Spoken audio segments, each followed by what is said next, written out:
waaw Goto man ma dellu si waat pour ñu yeggali waxtaan bi xam nga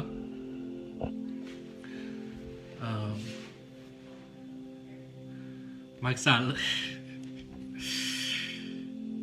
nee na amul jotu Sonko waaye li mu fàtte aussi wax mooy dafa fàtte wax ni dafa fàtte wax Sonko aussi amul jotam à chaque fois mu bëgg a wax ci mbiru réew mi ci presse étrangère bi la koy waxee ay RFI ay France 24 ak yooyu quoi au lieu suñu presse locale parce que une affaire politico-judiciaire une affaire politico-judiciaire sénégalo-sénégalaise quoi c'est-à-dire mbir boo xamante ni mbir bi mu ngi mbiru Sénégal la quoi mu ngi mbiru local la yow nga ne donc boo ci wax da nga koy yóbbu da nga koy waxee ci presse étrangère yi amul sens Macky Sall loolu amul sens maintenant je crois que j'ai suffisamment à faire que de comploter pour les choses aussi basses Macky c'est ce que tu as fait avec Khalifa Sall, c'est ce que tu as fait avec Karim Wade, c'est ce que tu es en train de faire avec les Guy Marius Sagna et les Abbas Fall et les autres. Macky loolu nga xam yow ci baas nga juddoo yow dafa mel ni ci tànku lal nga juddoo quoi comprendre nga dafa mel ni juddoo ci diggu lal ci tànku lal nga juddoo parce que yëfu doomi xaraam rek ngay def yëfu nit ku ñàkk fulla rek ngay def doo def yëfu nit chaque instant bi nga jëlee nguur bi ba léegi Sénégal ci fitna lañ nekk quoi ci fitna lañ nekk tu vois mais guerre aussi dafay saf mondial man li may wax mooy Macky Sall France la fi toogal loolu ñëpp xam nañ ko kenn nëbbu ko donc Prospero entreprise française yi nekk au Sénégal mooy itam numéro 1 moom mooy entreprise sénégalaise c'est entreprise française yi nekk Sénégal di dox loolu mooy projet wu number 1 am ok léegi pour ñu toroxal Macky dëgg il faut ñu laal ko fii metti la première chose mooy nañu boycotter entreprise française yooyu noonu mooy ku mën a jël route nationale jël route nationale bul jël péage bi ok à part urgence am quoi yàqamti dëgg bu amee mun ngaa jël péage mais sinon jëlee route nationale loolu day tax Eiffage suñu am xaalis donc xaalis bi du dem France bés topp mooy entreprise yu mel ni Orange ku ko mën a boycotté nga boycotté patriote yëpp war a génnee seen puce Orange sànq parce que en réalité bu ñu xoolee ba xool problème yi am ni Orange bokk nañ ci ñu ko waral parce que ñoom ñoo andi mbiru arrestation wu Daayiru Thiam bi ak Abbas Fall ak Bilay Salam Diop ak jabaru Biram Souleye Diop Patricia bu ñu leen arrêté ak Fatimata Mbeng bu ñu leen arrêté c'est à cause parce que Orange moo ne Tahirou dafa activer benn piste te Tahirou deful dara lu syndicat bi di interdire deful dara loo xamante ni règlement intérieur Orange da koy interdire il a été très clair def na ko mun naa la boole ak koo xamante ni loolu mooy liggéeyam quoi mooy responsabilité mbir Orange benn commercial mais c'est ça c'est ce qu'il a fait deful dara la moo tax Orange di ko boole pour arrêter ko bon bàyyi nañ leen mais ba léegi desul dañoo war a libérer Abbas dañoo war a libérer Birame Souleye Diop excusez-moi donc guerre day saf mondial guerre boo koy guerre danga koy mën xeex danga koy xeex ba ñeer loo ci am jël comprendre ngeen donc boycotté Orange bu leen jënd benn produit Orange fii bàyyi wuñu prisonnier détenu politique yëpp xamal nañ ma léegi ci rajo police que gendarmerie nationale groupement d'intervention gendarmerie nationale GIGN ñu ngi booru kër Sonko xam nga Sonko dafa war a def benn déclaration fii ci kanam tuuti nii dafa war a wax ak askan léegi ñoom nee na lépp mu ngi dépendre ci lu Sonko wax bu fekkee Sonko dafa woote résistance gendarme yi dañuy dem jëli ko léegi nii ci guddi gi bu fekkee Sonko wootewul pour nit ñi génn wootewul résistance bu boobaa duñ ko jëlee quoi dañuy xaar parce que dañ ko bëggoon jëri lundi bi après laay fi nar a amandoo ak suñu plan yu ñu doon planifié am ko feeñal ñii ñu ngi naan Clédor Sène mais ay fen la du Clédor Sène ki wax ni Clédor Sène la elle a des problèmes personnels avec Clédor Sène quoi mais ñun ñëpp xam nañ kan la ñun ñëpp xam nañ ni Pa Moussa Sow la Pa Moussa Sow du modèle c'est un imbécile c'est un grand menteur c'est un frimeur waa ji du gat bi mu nekk président ASC SICAP kees bi yëpp moo ko lekk moo ko naan foo ko fekk mu ngi yore bonam di tux mandi plané affaire imbécile yooyu lay def comprendre nga donc moom ñëpp xam nañ ni pion la ñëpp xam nañ ni tob la moom moo partagé vocaux yi message vocaux yi moom moo ko partagé il faut oser le dire te moom en personne il travaille aussi avec Prési Cissé tu vois Pastef dafa bëri trop ay top dafa bëri ay jaam parce que ku ñëw rek ñu jël comprendre nga voilà il est temps ñu moytu bu baax construire benn système de communication boo xamante ni du ay sur WhatsApp du ay sur Messenger du ay sur Telegram du ay sur Signal du yooyu yëpp quoi ci système ci support yi nga xamante ni foofu la gouvernement yi di utiliser pour passer seen message les mêmes supports Pastef mën na ko utiliser xanaa doon na ma biir Pastef amul ay ingénieur informaticien yu xam support yooyu ñëpp a ko xam da nga koy jënd rek mënul am faay du am senn commencé di utiliser yooyu support maintenant dafa bëri aussi ay groupe WhatsApp yu patriotes yi créé mais dafay am lu senn à chaque fois groupe yoo xam patriotes yi ñu ngi ci luñ ci waxtaanee rek waa APR yi jot nañ ko wala waa gouvernement bi wala service secret lan moo ko waral parce que groupe boo xamante ni ku jóg ngeen ajouté ko loolu c'est pas intelligent donc moi je vous conseille de faire des G10 c'est-à-dire c'est des groupes de G10 quoi ok local bu nekk quartier bu nekk ñu def ay groupe de G10 c'est-à-dire ci benn quartier bi mun naa am ay 100 groupes mais des groupes de 10 quoi xam nga bu fekkee dañoo def WhatsApp groupe de 10 ngeen tuddee ko G10 man Ousmane Ba ma créé benn groupe de patriotes G10 ma ajouté ci 9 personnes ak man muy 10 on a 10 wala ma ajouté man plus 10 personnes j'ai 10 personnes ok ma ajouté 10 personnes rek ak man muy 11 ok mais 10 personnes yu may ajouté day nekk ay personnes yoo xam dafa ma leer ne ay patriotes lañ dafa ma leer nañ parce que dama leen xam on a grandi ensemble dañoo màgg dañoo defandoo lu bëri dama leen a xam quoi bu boobaa ñu yemale ko foofu parce que lu 10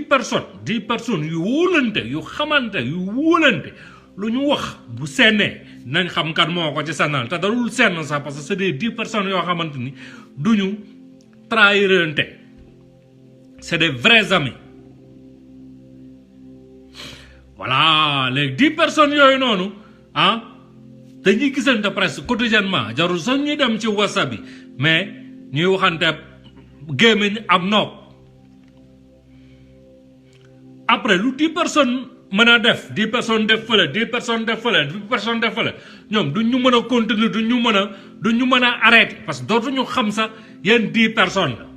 génn leen ci WhatsApp yi supprimer leen WhatsApp parce que Macky Sall a trouvé un moyen d'intercepter les messages sur WhatsApp sécurisé wul software la bu ñu jëndee Chine lañ ko jëndee Chine lañ jëndee software tu comprends voilà léegi bu ñu jógee ci lool ñu wax waxu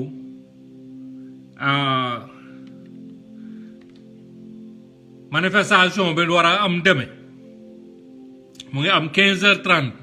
place de l'Obélisque dañuy manifester suba dañuy manifester wu manifestation bi ngeen di dégg ñuy wax samedi la boobu manifestation wu société civile bi la manifestation wu FRAPP ak PASTEF suba la Colobane place de l'Obélisque place de la Nation à 15h30 na fa ñëpp tas ñu autoriser manifestation bi day am ñu bañ ko autoriser day am loolu kenn mënu ci dara parce que rassemblement la ñuy traité ñoom chaque jour ñu rassemblé wu n'est-ce pas sànq rek la ñu rassemblé wu ministère de la santé di vacciner di def ay seen lancement de vaccin boo xamante et puis ñu doon vacciner sax solo ñu ay gants vous comprenez est-ce que gis ngeen solo ñu sax ay gants moo tax man la ñun ay connard ñoo ñu diriger ñoo xam ne seen biir yi rek lañ fi nekkee ak seen intérêt ok léegi ci biir loolu 200,000 doses yoo xamante ni dañoo waxoon ni Chine da leen ko may ay duulu neen la ils ont dépensé plus de 2 milliards pour jënd vaccin ok léegi ci biir loolu ñu jël 50,000 vaccins jox Guinée Bissau 30,000 jox Gambie 20,000 yow li nga am doyul yow 16 millions de personnes nga am presque 8 millions yi wala 9 millions yi dañ leen war a vacciner yow li nga yor a doyul nga jël ko joxe ko quoi d'accord man damaa nekk boo xam lu ma yor dama koy séddoo damay partager mais booy yoxe da ngay joxe loo xamante ni am nga ko quoi doo joxe loo xama amoo amul benn pays africain bu defar vaccin ay pays tubaab rek ngay dégg sa waay Afrique man yàlla da xaw ma yàlla moo ñu nattu wala ñu ñoo natt suñu bopp quoi depuis bi àdduna nekkee àdduna ba tey ça fait des millions d'années ñun ci toroxte rek lañ nekk ci coono rek lañ nekk ci musiba rek lañ nekk ci ay problème rek lañ nekk sama benn xarit démb dafa wàcc ci otom mu daanu loxo bi damm quoi comprendre dafa glisser ci glace bi quoi taf ma woo ambulance 5 minutes ñu yegsi ñu jël ko yóbbu hôpital bi mu yegsee hôpital direct salle d'opération ñu ajusté loxo bi tabax ko le tout bi mu koy affaire bi di dal ak bu muy génn si salle d'opération bi lépp matul 2 heures de temps non man dama yéemu ci yàlla ma ne ndeysaan xoolal ma li rek kañ la Sénégal di am lii te pourtant du affaire bu impossible du dara du gàtt organisation rek moo leen ko may comprendre fii amul ministre premier ministre changé amul Massamba changé ku ñëw ak ku dem il s'en fout leur système day continuer di dox rek agence yi ngay gis yëpp ñi koy diriger ñu ngi fii la leen 4 gouvernement fekk foofu la leen bàyyi kenn changé wu leen mais ñun Afrique président bu ñëw changé ñëpp le temps que ñi nga changé di adopté waat fekk 2 ans jàll na mu dese la 3 ans sa mandat jeex amul continuité quoi loolu dafa war a jeex xam nga Pastef seen projet lu tax mu neex ma dama ne voici des jeunes conscients ay boy yu ndaw Sonko xale la maa ko mag xale bu ndaw la comprendre nga ay Birame Souleye Diop c'est des enfants ay le petit séeréer là nu mu tudd te ñaaw rek comment il s'appelle encore ay Bassirou Diomaye Faye mais c'est des bébés mais dañoo jóg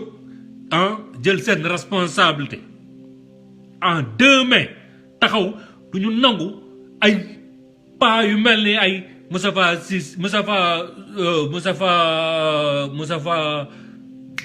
doomu kaña boobu comment il s'appelle encore Moustapha Niasse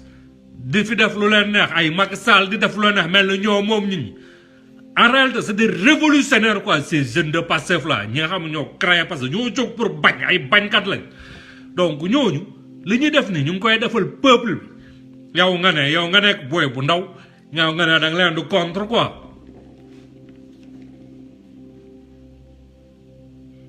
man loolu laa mënul comprendre xam nga Adji Sarr ñun ñëpp mer nañ mais il faut aussi ngeen comprendre que dañ ko utiliser aji dañ ko utiliser comme pas possible comprendre mais fii yu mel noonu bu aji bi moo feeñ rek mais bari nañ fi ok bari nañ fi trop man affaire yu bari ndax moo koy daw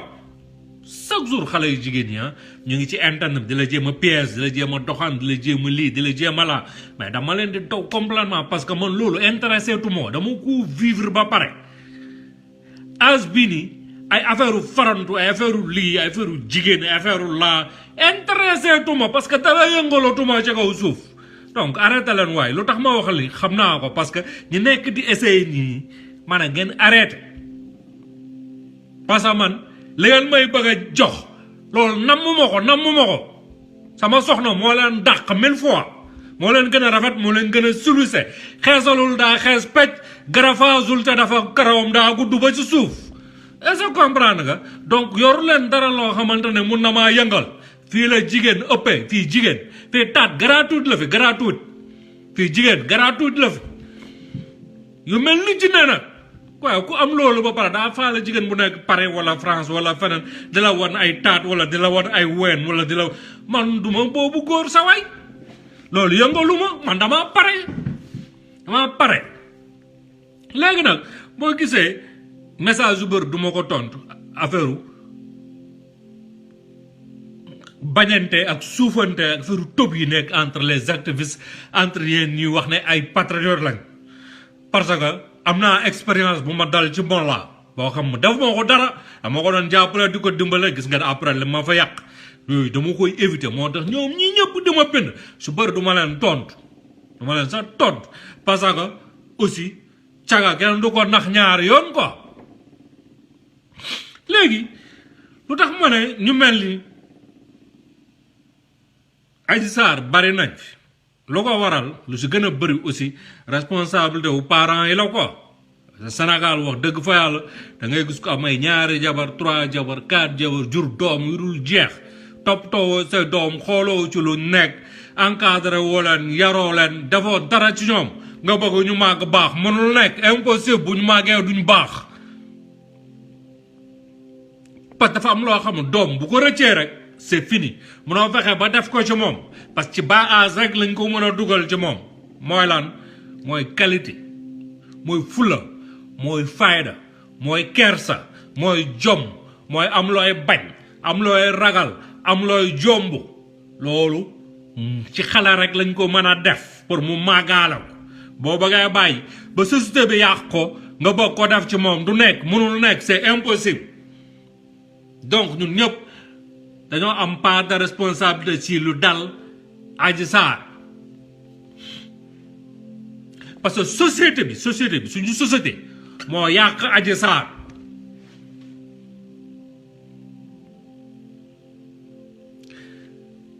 donc d'après information yu ñu yor déféré nañu mettre nañ ko mandat de dépôt moom Birame Souleye Diop ak Abass Fall mais na Macky Sall la xam ak juge d'instruction bi yore document bi ak procureur de la République ak ministre de l'Intérieur ak ministre de la Justice dañ dugal dans leur tête que ñun duñu toog di seetaan loolu que ça soit très clair on va pas l'accepter duñ ko nangu parce que defuñu dara parce que am na ay doomi xaram yu fi def bëccëg ndar kamb ñëpp di gis ñoo mérité dem kaso Bougazelli faux billets yi mu doon defar kan moo ko moom Macky Sall moo ko doon defaroon te pourtant libéré nañ ko Thione Seck xaalis faux billets yi mu doon def anamu pourtant libéré nañ ko booy rey ay nit bu yàggul doomu personnalité yi anañu libéré nañ leen ak ñeneen donc mënu leen jël libéré ñoo ñëpp ba pare jàpp ñuy tëj mënul nekk impossible maintenant xam nga Macky Sall il tient beaucoup à son image extérieure c'est-à-dire moom bëggul médias internationaux yi di wax ci moom lu négatif loolu ñëpp xam nañ ko da koo ragal maintenant foofu nag la ñuy bës fii metti la ñuy bës nous à partir d'aujourd'hui on va commencer à faire des vidéos en français et en anglais on va le faire nous certains activistes vont le faire et puis on va aussi demander à certains journalistes freelance de le faire moi j'ai envoyé des messages à certains journalistes yu nekk ay Londres ay États-Unis ay fii ay France et autres ok ils vont nous aider nee nañ ils vont nous aider ok maintenant il faut aussi activistes véhiculer ah message bi nii quoi véhiculer genre wax bi nii quoi jàllale ko aussi si seen live yi maintenant d'ici quelques jours on va publier des vidéos hein on va publier des vidéos en français et en anglais ñu ngi nekk di éditer vidéo yi li fi jot a xaw ñu fi arrêté ñu fi toroxal li fi Macky def scandale yi ak xam nga ay quelques informations on a même payé des freelance sur Freezer pour ñu defal ñu ay éditer ñu ay affaire quoi comprendre maintenant loolu la ñuy jël ñu envoyé ko lu mel ne ay Fox News envoyé ko ay CNN ay BBC envoyé ko ba Chine envoyé ko partout dans le monde comme ça ñooñu teg ko fii maa ngi lijjanti pour Radio Canada teg ko quoi donc c'est ça qu'on va faire on va le faire il faut que le monde sache ce que réellement Macky Sall fait au Sénégalais il faut que adduna bi xam nga quoi ñu pare ci wolof bi parce que wolof bi dafa am limite Sénégal rek la yem je pense que bu fekkoon wolof bi rek bu fekkoon wax en wolof ak wax bi nii rek ak laay fi nii rek mooy régler le problème était réglé depuis longtemps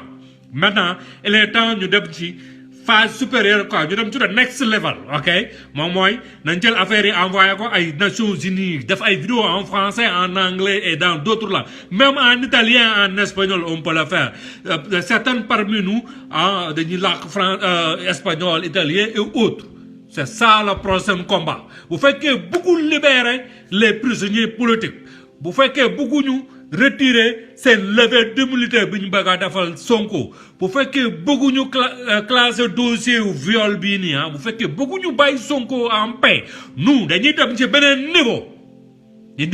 niveau quoi parce que ça fait des années ñuy wax ak sénégalais ñu ngi wax ci wolof ñu ngi wax ci pulaar ñu ngi wax ci yeneen si séeréer ñu ngi wax ci langue yëpp ñu ngi leen di sensibiliser si support yëpp sur Facebook sur WhatsApp sur you name it ñu ngi wax ak ñoom foofu you know what I mean donc il est temps parce que Macky boo gisee mu romb média wu sénégalais yi boo gisee mu romb ay yeneen suñu rajo yi suñu télé dem ba RFI dafa wax parce que dafa ragal image international am yàqu parce que il a peur qu'on le considère comme un dictateur et il est vraiment dictateur léegi nañ dem laali foofu